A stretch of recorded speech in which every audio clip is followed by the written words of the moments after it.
বাংলাদেশ এখন ন্যায় বিচারের মহাসড়কে উঠে গিয়েছে, নির্বাচনের মহাসড়কে চলা শুরু করেছে। কয়েকটি রাজনৈতিক দল জোট করেছে, তাদের মধ্যে একটি দল আছে যারা 2024-এর 7 জানুয়ারির আমিডামি নির্বাচনে অংশগ্রহণ করেছিল। আপনারা নাম খুঁজে নেবেন, 8 দলের মধ্যে একটি আছে। তাদের সাথে যারা গণতান্ত্রিক আন্দোলনের শরিক হয়েছে, তাদের কিভাবে জোট হয় আমার কাছে এটা বুঝে আসে না।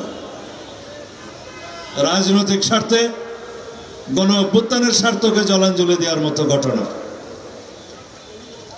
সুতরাং দলীয় সংকীর্ণ রাজনীতির ঊর্ধ্বে ওঠে জাতি যে আকাঙ্ক্ষা দীর্ঘ 17 বছর যাবৎ ভোটাধিকার প্রয়োগ করার জন্য যে আকাঙ্ক্ষা পোষণ করছে এদেশের গণমানুষ, সেই আকাঙ্ক্ষার বিপরীতে যেন আপনারা না দাঁড়ান।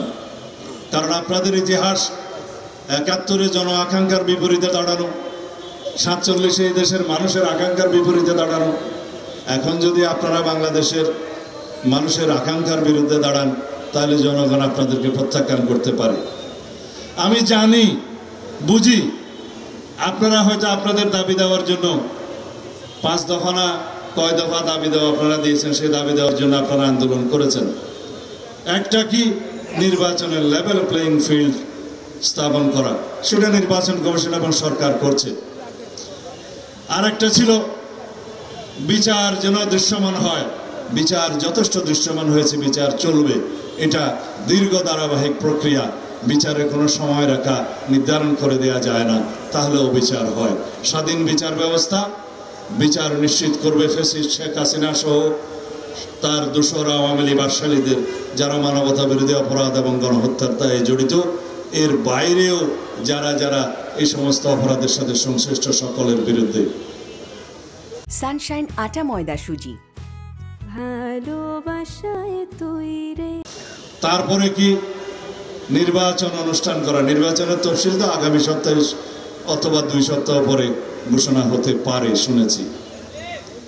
এরপরে আপনাদের দাবি শুনেছি পিআর নামে আপনারা জিকির করছেন। তো বাংলাদেশের মানুষ, একটা জরিপে দেখা গিয়েছে 70% মানুষ তাদের ভাষায় পিআর নাকি চায়। আর একটা নিরপেক্ষ জরিপে দেখা গিয়েছে 56% মানুষ পিআর কি জিনিস বোঝে না।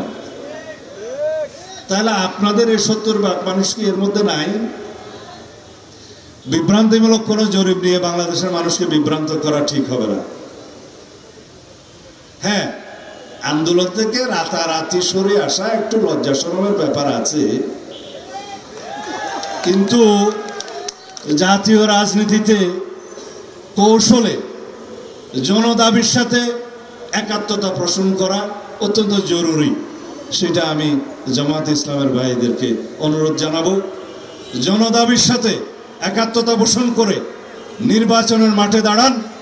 আপনারা যখন আন্দোলনের ঘোষণা দিয়ে যমুনার সামনে অবস্থান দেওয়ার ঘোষণা দিয়ে যমুনা থেকে সরে এসে এখন গঙ্গার কিনারে দাঁড়িয়েছেন, আশা করি আপনারা ভবিষ্যতে জনগণের ময়দানে, নির্বাচনের ময়দানে অতি শিগগির আপনারা অবতরণ হবেন এবং যে সমস্ত দাবি দেওয়া আপনাদের ছিল তার পক্ষে যদি জনগণ মতামত দেয়, সেই হিসাবে আপনারা ব্যবস্থা নিতে পারবেন। আশা করি আগামী জাতীয় সংসদ নির্বাচনে বাংলাদেশের মানুষ গণতন্ত্রের পক্ষে ভোট দিবে।